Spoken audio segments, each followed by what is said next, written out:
Halo Sobat BMKG, mengawali tahun 2025, dinamika atmosfer di wilayah Indonesia menunjukkan pola yang bervariasi berdasarkan analisis terkini. Sejumlah wilayah masih berpotensi mengalami curah hujan dengan intensitas sedang hingga lebat, terutama di kawasan Sumatera bagian selatan, Jawa, Bali, hingga Nusa Tenggara.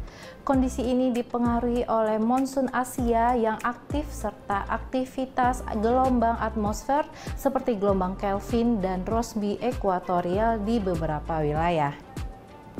Pada episode kali ini kami akan membahas terkait setelah melewati malam tahun baru dengan cuaca kondusif, waspada peningkatan intensitas hujan di awal tahun, dan bagaimana cuaca dalam seminggu ke depan. Bersama saya Cindy Indah Pratiwi, berikut kita simak informasi selengkapnya. Sobat BMKG, dalam sepekan ke depan, BMKG memantau berbagai fenomena atmosfer yang diperkirakan mempengaruhi cuaca di wilayah Indonesia. Angin monsun Asia yang disertai fenomena La Nina lemah masih menjadi faktor utama dalam potensi hujan di wilayah Indonesia. Selain itu, gelombang atmosfer diprediksi aktif di sebagian wilayah Indonesia, kemudian sirkulasi siklonik di bagian utara Indonesia.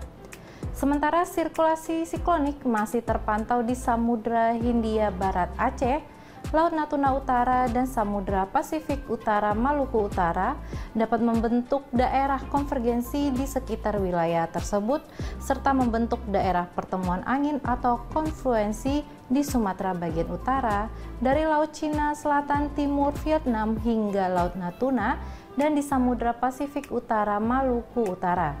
Kemudian kelembaban udara di lapisan bawah hingga atas cenderung basah dan labilitas lokal yang kuat mendukung proses awan-awan konvektif secara lokal. Oleh karena itu, fenomena-fenomena ini menciptakan variabilitas cuaca di wilayah Indonesia selama sepekan ke depan. BMKG memprediksi hujan dengan intensitas sedang hingga sangat lebat yang dapat disertai kilat atau petir dan angin kencang akan terjadi selama periode 3 hingga 9 Januari 2025 di wilayah Sumatera, sebagian besar Jawa, Bali, Nusa Tenggara Barat, Nusa Tenggara Timur, Kalimantan, Sulawesi, Maluku, Maluku Utara, serta Papua. Kemudian potensi angin kencang di wilayah Riau, Kepulauan Bangka Belitung, Sumatera Selatan, Lampung, Jawa Barat, Jawa Tengah, Bali, Kalimantan Barat, Kalimantan Tengah, Kalimantan Selatan, dan Sulawesi Selatan. Kondisi ini meningkatkan risiko bencana hidrometeorologi seperti banjir, genangan air, tanah longsor, dan angin kencang, terutama di wilayah rawan. Selanjutnya kami informasikan prospek cuaca seminggu ke depan untuk wilayah Indonesia.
Sobat BMKG, dalam menghadapi potensi cuaca ekstrim ini, kami menghimbau untuk mengantisipasi risiko bencana hidrometeorologi seperti banjir, tanah longsor, dan genangan air, terutama di wilayah rawan.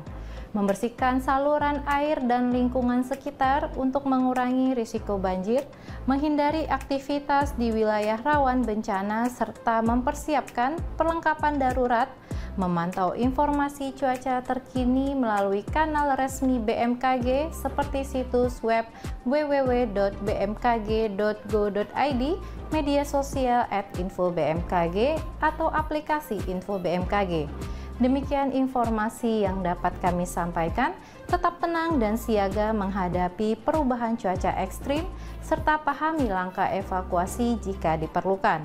Semoga bermanfaat dalam mendukung kelancaran aktivitas sobat sekalian dalam sepekan ke depan. Kenali cuaca dan lingkungan agar terhindar dari ancaman bencana hidrometeorologi. Terima kasih atas perhatiannya, salam sehat dan sampai jumpa.